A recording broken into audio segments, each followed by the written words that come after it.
بسم اللہ الرحمن الرحیم۔ دور جاہلیت میں مقام عکاظ میں بڑا بھاری میلہ لگا کرتا تھا، جس میں مشاعرے منعقد ہوتے، گھڑ دوڑ کے مقابلے کرائے جاتے، پہلوانوں کی کشتیاں اور فنون سپاہ گری کے دنگل سجائے جاتے تھے۔ عرب کے تمام قبائل جنگ جوئی کے مقابلوں میں حد سے بڑھ کر حصہ لیا کرتے تھے۔ انہی میلوں میں جہاں لطف و سرور کی محفلیں گرم ہوتی، وہیں چھوٹی چھوٹی باتوں پر لوگ لڑنے مرنے پر تیار ہو جاتے اور تلواریں کھینچ کر ایک دوسرے کی گردنوں پر تان لیتے۔ ایک بار ایسا ہوا کہ عکاظ کے میلے میں کسی معمولی بات پر قبیلہ حوازن اور قبیلہ قریش کے درمیان چھیڑ چھاڑ شروع ہو گئی۔ اول تو دونوں قبیلوں کے بڑوں نے معاملے کو سلجھا دیا اور دونوں پارٹیوں کے درمیان صلح صفائی کروا دی، مگر دونوں فریق زیادہ دیر اس صلح پر قائم نہ رہ سکے، کیونکہ دونوں طرف کے شر پسندوں نے معاملے کو اچھالنا شروع کر دیا، حتیٰ کہ دونوں قبائل کے درمیان ایک نہ ختم ہونے والا جنگی سلسلہ شروع ہو گیا۔ ہم یہاں اس سلسلے کی چوتھی خون ریز جنگ کا تذکرہ کریں گے، جس میں حضرت محمد رسول اللہ صلی اللہ علیہ وآلہ وسلم نے تقریباً 15 سال کی عمر میں شرکت کی، اور یہ رسول خدا صلی اللہ علیہ وآلہ وسلم کی زندگی کی پہلی باقاعدہ جنگ میں شرکت تھی۔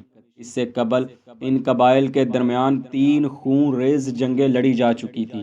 بڑھتی ہوئی ان جنگی لڑائیوں نے قبیلہ قریش اور کنانہ کے تمام قبائل کو یکجا کر دیا، جبکہ دوسری طرف قبیلہ حوازن اور کیس و اعلان کے تمام قبائل کا اتحاد ہو چکا تھا۔ ان جنگوں کو جنگ فجار یا حرب فجار کہا جاتا ہے۔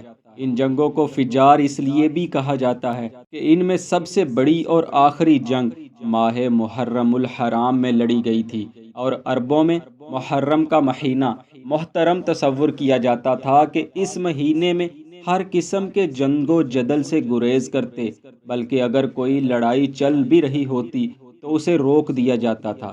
مگر یہ آخری اور چوتھی لڑائی حرمت والے مہینے میں ہی لڑی گئی، جس کی وجہ سے اسے جنگ فجار کہہ کر یاد کیا جانے لگا۔ چوتھی جنگ، جس میں حضرت محمد رسول اللہ صلی اللہ علیہ وآلہ وسلم نے شرکت فرمائی، اس کے شروع ہونے کا یہ سبب ہوا کہ نعمان بن منذر شاہ ہیرا ہر سال اپنا تجارتی سامان بازار عکاظ میں بھیجا کرتا تھا۔ اس سال جب اس نے اپنے سامان سے لدے اونٹ تیار کروائے تو اتفاق سے اس وقت اس کے پاس عرب کے کچھ لوگ موجود تھے، جن میں بنی کنانہ کا براز اور حوازن کا عروہ رحال بھی موجود تھے۔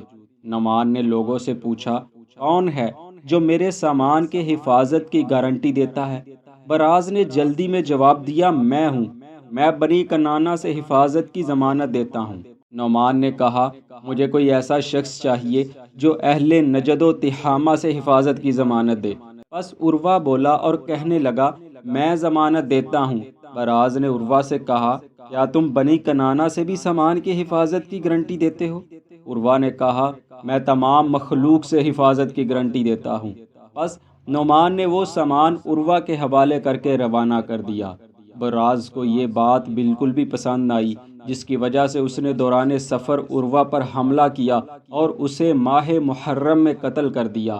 پس اس واقعے کے فوراً بعد عربوں نے حرمت والے مہینے کا لحاظ کیے بغیر چوتھی خون ریز جنگ کا آغاز کر دیا۔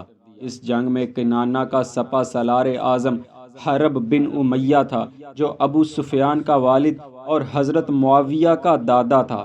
یہی وہ جنگ تھی جس میں پہلی بار حضرت محمد رسول اللہ صلی اللہ علیہ وآلہ وسلم نے اپنے چچاؤں کے ہمراہ شرکت فرمائی تھی۔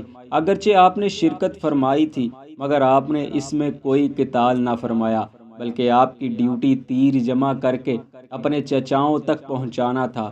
جنگ اس قدر شدید تھی کہ دونوں فریقوں کے کئی افراد موت کے گھاٹ اتر گئے۔ بالآخر یہ جنگ بغیر ہار جیت کے ختم ہو گئی اور دونوں فریقین کے درمیان صلح طے پا گئی۔ اس جنگ کے خاتمے پر جو صلح نامہ لکھا گیا اسے حلف الفضول کہتے ہیں۔ اسے حلف الفضول اس لیے کہا جاتا ہے کہ اس معاہدے کو لکھنے والے سرداروں میں 3 فضل نام کے سردار شامل تھے۔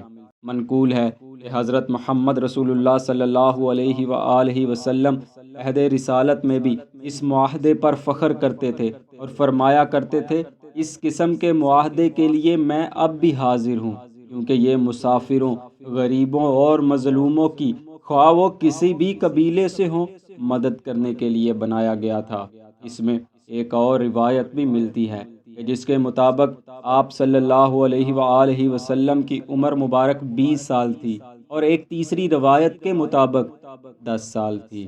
دعا ہے اللہ عز و جل ذکر حضرت محمد رسول اللہ صلی اللہ علیہ وآلہ وسلم کی بدولت دنیا و آخرت کی تمام بھلائیاں عطا فرمائے، آمین۔